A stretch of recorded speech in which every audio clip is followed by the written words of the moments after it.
Because sometimes we act like we're obeying God, but we're really disobeying God. That's when disobedience is disguised as obedience. Let me walk you through these real quickly. One way we disguise disobedience and pretend it's obedience when there's delayed obedience. Delayed obedience is really camouflaged disobedience. We know God's told us to do something. We know where and what He wants us to do, but this is not a convenient time, Lord. I'm going to get to it. Maybe later on, Lord, I got to get some other, I know, yes, Lord, this is what you want me to do, but I'm not ready to do that yet. So we delay our obedience in our mind, the battlefield of the mind. In our mind, we say, I'm going to do it. I'm going to obey God, just not right now. But delayed obedience is really disobedience. If you haven't done what God's called you to do now, you're living in disobedience. Delayed obedience.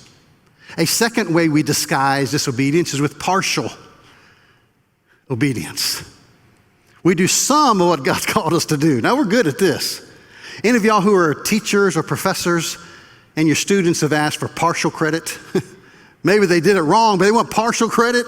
Give me some credit for part of it. How many times do we do the same thing to God? Lord, I know you've called me to do all this, but I've done part of it. Isn't that okay? And somehow we get excited about our partial obedience when in the nostrils of God it smells like total disobedience. Is there something in your life where you've only done part of what God's called you to do? And a third way we disguise obedience is through substitute obedience. We know God's called us maybe to do one thing over here, but instead we do some good things over here and think, well, I may not exactly be doing what God's called me to do, but I'm doing some other things. And we think we've substituted one form of obedience over another. And we do good things, but we don't do the right thing. We don't do the best thing. Remember our main thing to know, that Jesus, when He transforms us, Jesus changes everything or Jesus changes nothing. That's what it means to live by faith. That means Jesus is going to transform everything in your life. Are you living by faith? If you want to grow closer to Jesus, you got to live by faith. Whether you're a college student, senior adult, young mom or dad, live by faith. That means everything in your life, everything in your life is filtered and determined by your faith and submission to Jesus.